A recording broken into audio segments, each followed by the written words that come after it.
တနေ့မှာပေါ့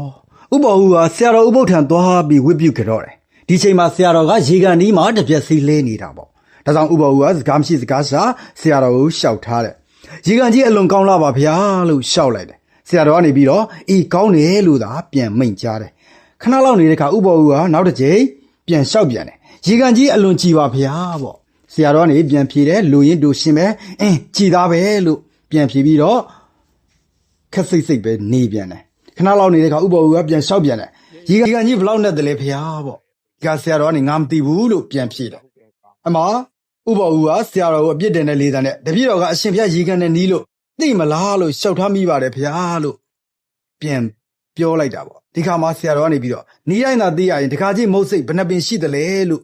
ပြန်မေးလိုက်တယ်ဒီခါဥပ္ပဝူမဖြေတတ်တော့တပည့်တော်တတိမထားမိပါဖျားလို့ရှောက်ထားလိုက်ရတာပေါ့ဒီခါမှာဆရာတော်ကနေပြီးတော့တခါကြီးမေးကမုတ်စိတ်မွေးဘယ်နှပင်ပေါက်တယ်မှမသိရဲ့ဒီရေကန်ဘလောက်နဲ့တယ်ဆိုတာကိုငါဘယ်လိုသိနိုင်မလဲလို့ပြန်လေမိန့်ကြားလိုက်တယ်ဥပ္ပဝူဟာတခြားနေရာမှာအခြားလူတွေကို